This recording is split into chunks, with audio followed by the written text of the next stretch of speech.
सो जो हमारी third unit that is springs column and struts, इसमें क्या है कि हम लोग को बेसिकली स्प्रिंग्स के बारे में पढ़ना है, ठीक है। और पार्ट 1 में देख लेते हैं पहले। So first of all what is spring. Spring का एक तरह का डिवाइस है, मैकेनिकल डिवाइस भी कह सकते हैं इसको, जो कि हमारा जो भी शॉक्स होते हैं या लोड होता है के थ्रू जो प्रेशर अप्लाई होता है उसको ये एब्जॉर्ब कर लेती है और बाद में रिलीज़ कर देती है। इससे क्या कि जो आपने व्हीकल्स में देखा होगा या कहीं पे स्प्रिंग्स तो हर जगह यूज़ होता ही रहता है, ठीक है। सो जो टाइप्स ऑफ स्प्रिंग है वो है हमारी हेलिकल। हेलिकल का जैसे कि सर्कुलर टाइप में आती है, हेलिक्स के फॉर्म में, वो होती है हमारी हेलिकल स्प्रिंग है। लीफ स्प्रिंग है, बेसिकली ऑटोमोबाइल्स में सबसे ज़्यादा यूज़ होती है।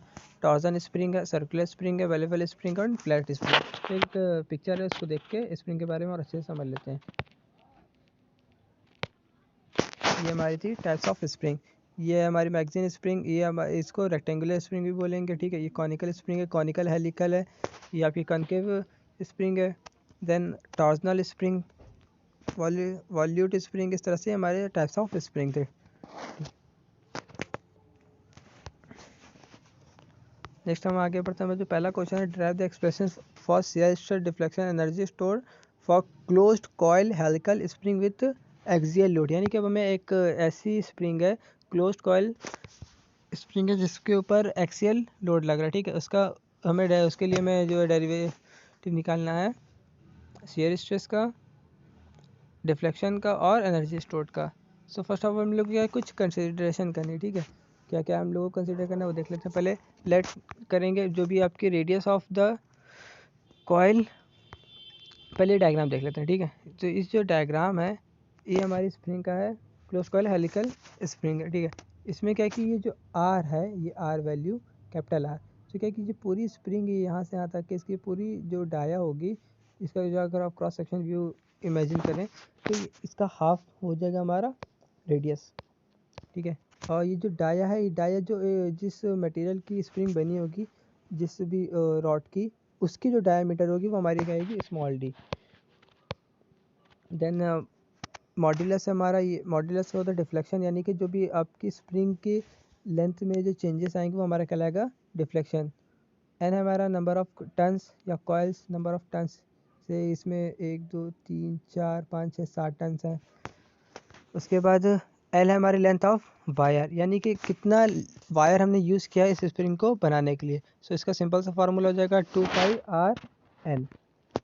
देन टाउ हमारा शेयर स्ट्रेस है एंड जे, आर के राजपूत की जो बुक है उसमें जे को आई पी से डिनोट किया था, इसे हम कहते हैं पोलर मोमेंट ऑफ इनर्शिया। ये यहाँ पे यूज होगा पाई डी पावर 4/32, ठीक है। सो ये हमारे कंसिडरेशन थी, जो जो मेरे को लेट करना है। इस फिगर को अच्छे से देख लेंगे, फिगर बनाने के ही काफ़ी अच्छे मार्क्स मिल जाते हैं, ठीक है। इसमें हम लोग काफ़ी और चीज़ें भी, कई चीज़ें और यूज़ करेंगे। ये हमारा थीटा है, ये हमारा होगा एंगल ऑफ डिफ्लेक्शन, और ये वायर की वैल्यूज दी गई हैं। सो फर्स्ट ऑफ ऑल पहले देख लेते हैं हम लोग शेयर स्ट्रेस टाउ, ठीक है। जो हम लोग टॉर्जन इक्वेशन होती है T/J, जे जो आपका है पोलर मोमेंट ऑफ इनर्शिया, इसको इस क्वांटम में जो है जे से दिखाया गया, जो आर के राजपूत की बुक है उसमें आई पी से डिनोट किया गया।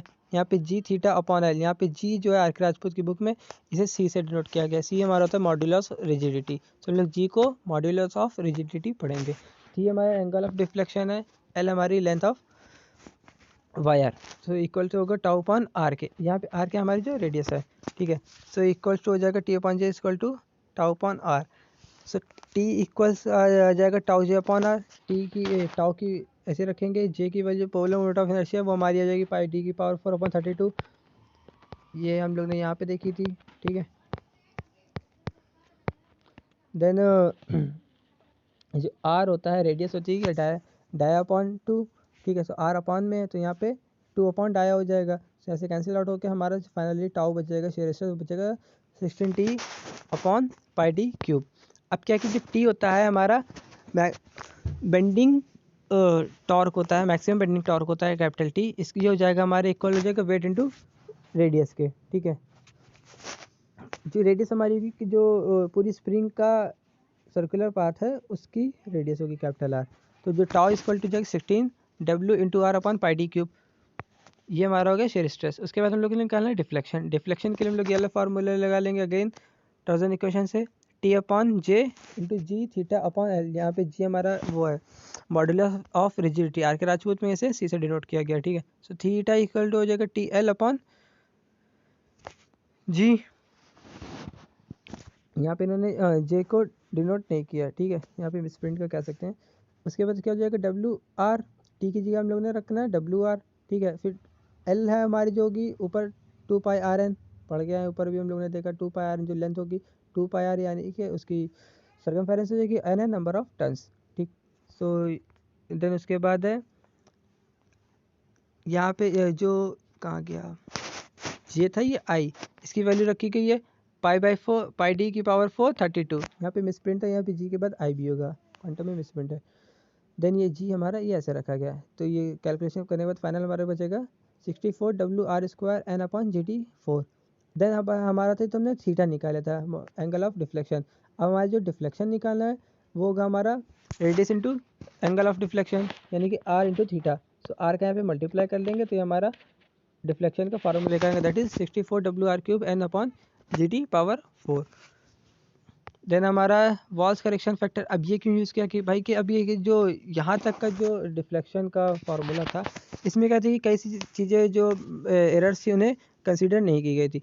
अब क्या कि उन कुछ एरर्स हैं या जो भी हमारे टॉलरेंस है उनको कंसीडर करने के बाद जो फाइनल फार्मूला होगा, जो करेक्शन फैक्टर हम लोग को ले कंसीडर करना है, वो हमारी स्प्रिंग की एक्यूट वैल्यू को डिनोट करेगा।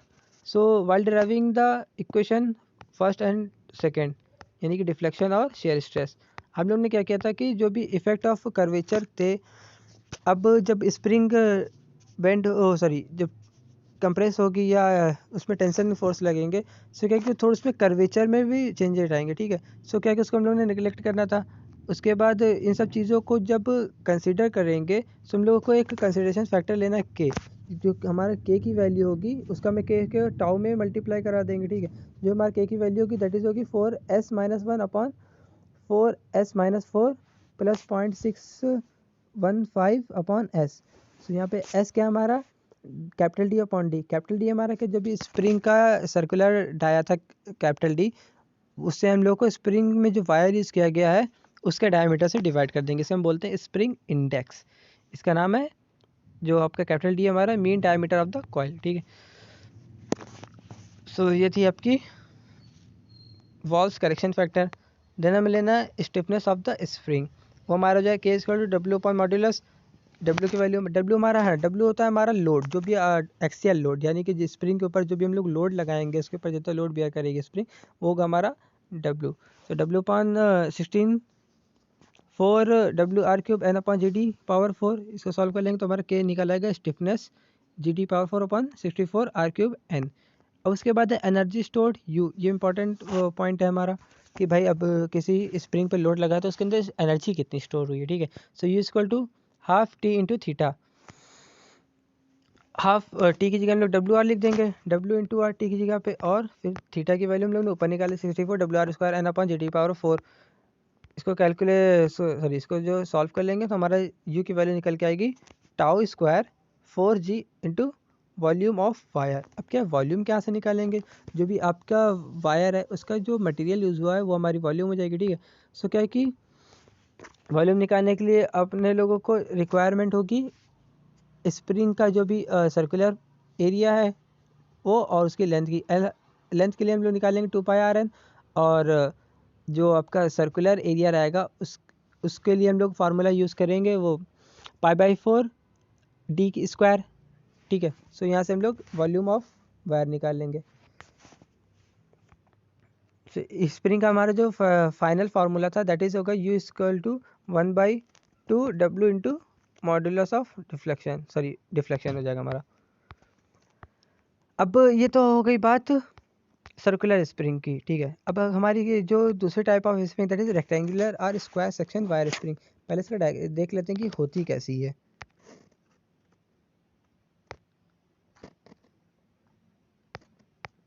ये जो स्प्रिंग का टाइप है ये हमारी होती है रेक्टेंगुलर और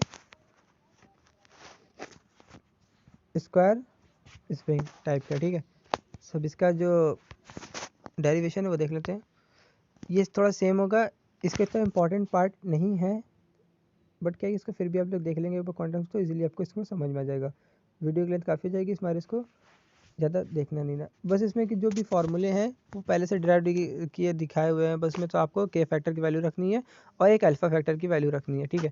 जैसे यहाँ से टाउ इक्वल टू शेयर जो टाउ हमारा tau equal to alpha T upon B H की पावर 4, अल्फा की वैल्यू आपको दी गई है 3 + 1.8 अपन एच अपन बी, ठीक है। यहाँ पे जो हमारा बी है वो लॉन्गर साइड हो जाएगी, एच हमारी स्मॉलर साइड हो जाएगी रेक्टेंगुलर सेक्शन के लिए, बी इंटू एच यानी कि हाइट इंटू विड्थ, और अल्फा की वैल्यू दी गई 4.8 फॉर अ स्क्वायर सेक्शन, क्योंकि स्क्वायर में बी और एच हमारे सेम रहेंगे। सो इस तरह से हमारे टाउ की वैल्यू निकल आएगी। यहाँ पे करेक्शन फैक्टर के ले लिया हम लोगों ने, वही रखना है स्प्रिंग इंडेक्स लेके। ये हमारा था रेक्टेंगुलर स्प्रिंग्स टाइप के लिए। अब एक क्वेश्चन देख लेते हैं, ठीक है। A closely coiled helical spring is made of 12.5 mm, ये आपका क्वेश्चन है। इसमें गिवन पे देख लेते हैं। वायर की जो डायमीटर जो वायर यूज़ किया गया उसकी डाय हमारी 12.5 mm है। उसके बाद नंबर ऑफ एक्टिव कॉइल हमारे 10 है। मीन डायमीटर है जो स्प्रिंग का डाय है वो हमारा 250 mm है। एक्सियल लोड है हमारा W 180 न्यूटन। जी हमारा जी यानी कि आर के रेस्पेक्ट में सी है, मॉडल ऑफ रिजिडिटी वो हमारा 80 गीगा पास्कल, ठीक है। सो ये हमारा क्वेश्चन था। हमारा फाइंड क्या करना था। हाँ, जो स्प्रिंग जो आपकी क्लोजली पैक स्प्रिंग है इसमें क्या कैसा टेंशन फोर्स लगेगा, ठीक है। टेंशन फोर्स लगेगा तो ऑब्वियसली बताओ वो इलांगेट होगी स्प्रिंग। सो हमें इलांगेशन निकालना है, intensity of torsional and total sharing stresses निकालनी, जो उसमें स्ट्रेसेस लगेंगे हमारे टॉर्जनल स्ट्रेस लगेगा और स्ट्रेसेस की उनकी वैल्यू निकालनी है, और फिर स्ट्रेन एनर्जी पर क्यूबिक सेंटीमीटर निकालनी है, ठीक है। सो हम लोग पहले देख लेते हैं इलांगेशन ऑफ स्प्रिंग, जो भी डिफ्लेक्शन होगा उसे हम डिनोट करेंगे इलांगेशन ऑफ स्प्रिंग से, यानी कि मॉड्यूलस से। Modulus sorry del equal to हो जाएगा आपका, मॉड्यूलस आपका हो जाएगा 64 WR³ N/GT⁴ पे वैल्यूज रख के हम लोग डेल्टा के यहाँ पे डेल की वैल्यू निकाल लेंगे। देन हमारे इंटेंसिटी ऑफ टॉर्जनल स्ट्रेसेस जो टाउ है हमारा उसकी वैल्यू निकाल लेंगे 16 WR/πd³। यहाँ से हमारी ये टाउ की वैल्यू निकाल आएगी। देन हमारा बेंडिंग स्ट्रेस है, जो बेंडिंग स्ट्रेस होगी जब भी स्प्रिंग पे लोड लगेगा उसमें कुछ बेंडिंग चेंजेस भी आएंगे, तो उसकी वैल्यू जाएगी हमारी M/Z, और यहाँ पे Z हो जाएगा Y/I, ठीक है। सो इसको यहाँ से ये वैल्यूज़ निकल आएगी बेंडिंग स्ट्रेस की। देन हमारा टोटल स्ट्रेस क्या होगा हमारा bending stress plus torsional stress का स्क्वायर करके अंडर रूट में रख लेंगे, यहाँ से फार्मूला रख लेंगे और ये हमारा टोटल शेयर स्ट्रेस निकल आएगा। जो फार्मूले हैं वो काफ़ी ज़्यादा इंपॉर्टेंट है, फार्मूले ज़रूर याद करना है अपने लोग को। देन हमारे स्ट्रेन एनर्जी है जो उसके अंदर स्टोर्ड एनर्जी हो जाएगी, उसकी बात करते हैं, ठीक है। So U equal to 1/2 W into del. W हमारा लोड था, डेल हम लोग डिफ्लेक्शन एलोंगेशन है, ऊपर हम लोग निकाला, ठीक है। इसकी वैल्यू रख लेंगे, आ जाएगा। अब उसमें क्या ऊपर क्या लेता है कि पर सेंटीमीटर क्यूब के लिए हमें वॉल्यूम से डिवाइड कर देंगे। सो वॉल्यूम के लिए यहाँ पे देखिए फार्मूला लिखा है 2πRN π/4d²। जो ये 2πRN है ये हमारी लेंथ ऑफ स्प्रिंग है, और π/4d² है ये आपकी जो स्प्रिंग का बेस का जो सर्कुलर एरिया है वो है π/4d², ठीक है। सो यहाँ से हम लोग को निकाल लेंगे पर सेंटीमीटर क्यूब एनर्जी स्टोर्ड। आगे बढ़ते हैं क्वेश्चन में। इसके बाद इतना कुछ इंपॉर्टेंट पार्ट नहीं ना, जैसे इसमें उसके बाद लीफ स्प्रिंग है वो थोड़ी इंपॉर्टेंट है, ठीक है, क्योंकि इतना बड़ी यूनिट है पहले से ही ऑलरेडी है। हाँ, ये हमारी लीफ स्प्रिंग आप लोगों ने ऑटोमोबाइल्स में देखी होगी, ठीक है। सो इसके बारे में आप लोग पढ़ लेंगे। लीफ स्प्रिंग क्या है कि बेसिकली इसमें कई सारी एक जो इनकी चौड़ाई होती है पत्तियों की लीफ की वो सेम होती है, बट इनकी क्या लंबाई अलग अलग शेप में होती हैं, थोड़ी बेंड होती हैं, क्लैम्प्स के थ्रू ये अटैच होती हैं, फिक्स होती हैं, ठीक है। तो यहाँ इस पॉइंट से इस पॉइंट के बीच की जो लेंथ है वो आपकी ऐसे डिनोट की गई है, और ये आपका सेंट्रिका ये यहाँ पे डिनोटेशन देख लेते हैं। बी है हमारी क्या width of the plate of each plate, जो भी हमारी प्लेट है उनकी हर एक की विड्थ है। एन है नंबर ऑफ प्लेट्स। एल हमारी स्पैन ऑफ स्प्रिंग, जो भी ये एल वैल्यू हो गई। देन सिग्मा हमारा मैक्सिमम बेंडिंग से डेवलप इन द प्लेट्स, जो भी जब इस पर लोड लगेगा एक्सियल लोड लगेगा, सो इसमें जितना मैक्सिमम बेंडिंग आएगा वो हमारा होगा सिग्मा। देन टी हमारी थिकनेस ऑफ ईच प्लेट, ठीक है, यानी कि टी इंटू बी कर देंगे तो उसका आपका सर्किल क्रॉस सेक्शन एरिया निकल जाएगा। डी हमारा point load acting on the centre of the point of spring, यानी कि जो स्प्रिंग के सेंटर पे जो लोड लगेगा वो सेंटर पे लगेगा, ठीक है। इसके तरह से डिज़ाइन किया था कि ये पिन और ये पिन आपकी जो जहाँ पे भी हम लोग को यूज़ करना है, ऑटोमोबाइल में बेसिकली यूज़ होती है लोड के एरिया पे, टायर के पास। सो क्या है कि ये जो आपका डब्ल्यू लोड लगेगा वो फर्दर 2 पार्ट्स में डिवाइड हो जाएगा, यानी कि इस पॉइंट पे W/2 हो जाएगा, इस पॉइंट पे भी W/2 हो जाएगा, ठीक है। सो उसके बाद मॉडुलस क्या है हमारा, original deflection of the top spring, यानी टॉप ऑफ द स्प्रिंग, यानी कि जो मॉडुलस की वैल्यू है ये आपकी है, जब इस पर बेंडिंग लगेगी तो ये जो वैल्यू डिक्रीज होगी, मॉडुलस की वैल्यू डिक्रीज होगी, ठीक है। इसमें क्या है, कंप्रेसिव और टेंशन फोर्स दोनों तरह के फोर्स लगते हैं लीफ स्प्रिंग में।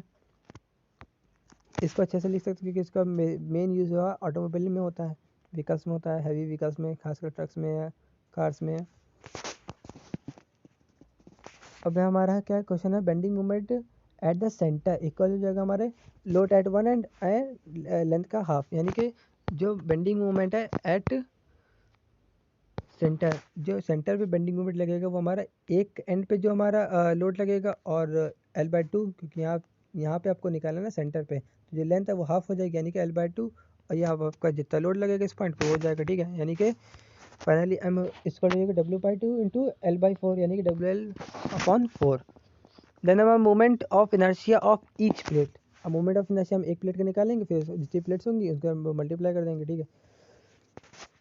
सो हो जाएगा I = BT³ अपॉन 12। अब BT क्यों लिया गया यहाँ पे, क्योंकि B हमारी ये विड्थ है और T हमारी थिकनेस है, उसे जो मल्टीप्लाई करके हम लोग का BT³ अपॉन 12 निकाल लेंगे। अब ये आपको हो जाएगा मोमेंट ऑफ इनर्शिया। अब हम लोग के ऊपर फार्मूला पढ़ा है हम लोगों ने, M/I = σB/Y, और Y बराबर होता है हम लोग का T/2। फार्मूले में रख लेंगे इस तरह से, ये M= हो जाएगा σB इंटू I/Y। अब σB तो ऐसे रखा, Y बराबर T/2 रख दिया, और I बराबर BT³/12। सो M= हो जाएगा σB BT²/6। ये था आपका मोमेंट ऑफ इनर्शिया। देन हमारा total resisting moment bye n plates, अब जितनी प्लेट्स होगी उनके बाद थ्रू जो है टोटल रेजिस्टिंग मोमेंट जो होगा वो हो जाएगा हमारा टोटल n σB BT²/6। अब क्या होगा कि जो भी आपका मैक्सिमम बेंडिंग मोमेंट होगा वो जो रेसिस्टिंग मोमेंट है उसके इक्वल होगा, यानी कि जितना लोड लगेगा स्प्रिंग में, जितनी ज़्यादा बेंडिंग आएगी वो आपके स्प्रिंग जितना लोड को रेसिस्ट करेगी उसके इक्वल होगी दोनों वैल्यूज़, यानी कि WL/4 equal to n σB T²/6। यहाँ पे हम लोग सिग्मा की वैल्यू निकालेंगे, वो फाइनली हमारे निकल गया कि WL/2NBT²। देन हम लोग का डिफ्लेक्शन निकालेंगे, del=y - y' equal to 3WL³/8NBT³E। यहाँ पे इसकी कोई प्रॉपर एक्सप्लेनेशन नहीं दी गई, ना इसमें क्वांटम में ना ही बुक में कि ये भाई ये वैल्यूज़ कहाँ से आ गई हैं, ठीक है। एट y'=0 W हमारा हो जाएगा प्रूफ लोड, और ये इस तरह से फार्मूला ये लर्न करने ना, क्योंकि ये इसके न्यूमेरिकल इस पे बेस पे न्यूमेरिकल भी आगे, इसका भी क्वेश्चन देख लेते हैं, गिवन पे देख लेंगे, क्वेश्चन पढ़ ले लीजिएगा आप लोग। विड्थ हो जाएगी हमारी स्प्रिंग की वो 50 सेंटीमीटर है, B की वैल्यू। थिकनेस है हमारी 8 mm है, लेंथ है हमारी 700 mm, और सेंटर लोड है हमारा W 45 kN। Maximum allowable stress है सिग्मा भी है जो आपका 200 MPa।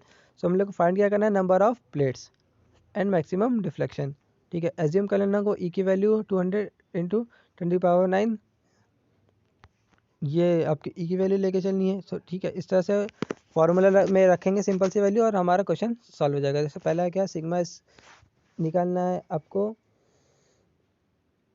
Sigma equal to 3WL/2N BT²। यहाँ पे निकालेंगे हम लोग n निकाल करके 7.38। अब 7.38 पे कोई वैल्यू होगी नहीं नंबर ऑफ प्लेट्स की, इसको हम लोग अप्रॉक्सीमेटली 8 ले लेंगे। 8 वैल्यू यानी कि नंबर ऑफ प्लेट्स हैं 8 हम लोग ने उसमें यूज़ की ली स्प्रिंग में। फिर आपका जो डिफ्लेक्शन यू आएगा वो जाएगा del=3WL³/8N EBT³ वैल्यूज रख लेंगे हम लोग को, डिफ्लेक्शन की वैल्यूज़ निकल आएगी। हाँ, इसमें एक चीज़ और देखनी है कि यहाँ पे देखिए वैल्यू आपको ये सेंटीमीटर में है, थिकनेस mm में है, लेंथ यहाँ पे mm में है, ठीक है। तो इन सब वैल्यू, यहाँ पे जो वेट आपका जो लोड लगेगा वो है 45 kN, ठीक है। इन सब वैल्यूज़ को हम लोगों को SI यूनिट्स में रखना है, SI यूनिट्स में यानी कि इन सेंस ये सबसे ज़्यादा गलतियाँ होती हैं। B ये सेंटीमीटर इसको मीटर में कन्वर्ट कर लेंगे, 10⁻² से माइनस कर इसको हम लोग मीटर में कन्वर्ट कर लेंगे। देन उसके बाद थिकनेस है, इसको मीटर में कन्वर्ट कर लेंगे। लेंथ है, इसको मीटर में कन्वर्ट कर लेंगे। 45 किलो न्यूटन है, यानी कि 45 इंटू 10⁻³ न्यूटन हो जाएगा। ठीक है, तो ये सब जो वैल्यूज़ है इसको दिमाग में रख के चलना है। इसकी वजह से न्यूमेरिकल में काफ़ी बार गलतियाँ होती ही होती हैं। सो तो हमारा पार्ट 1 में स्प्रिंग। देन इसके बाद है quarter elliptical type of leaf spring type. ठीक है, ये इतना काफ़ी ज़्यादा इंडस्ट्री में यूज़ नहीं होती है, ये काफ़ी रेयर केसेस में ये यूज़ होती है। इसके बारे में देख लेंगे, इतना इंपॉर्टेंट पार्ट नहीं ना मेरे अकॉर्डिंग। देन हमारा यहाँ से पार्ट 2 स्टार्ट होगा। पार्ट 2 अगले वीडियो में मिलेगी। और इसके जिसको भी नोट्स चाहिए, हम लिंक डिस्क्रिप्शन में दे दे रहे हैं मेरे टेलीग्राम चैनल का, वहाँ पे सारे नोट्स अवेलेबल हैं। गलगोटिया कॉलेज के हैंड रिटन नोट्स हैं, और जो भी क्वांटम है वो भी उस पर मेरे चैनल पे अवेलेबल है। बाकी किसी को कोई डाउट हो, किसी और टॉपिक पे कुछ पूछना, क्योंकि टाइम ज़्यादा बचा नहीं सोम के पेपर में, तो कमेंट करके ज़रूर बता देगा। Thank you.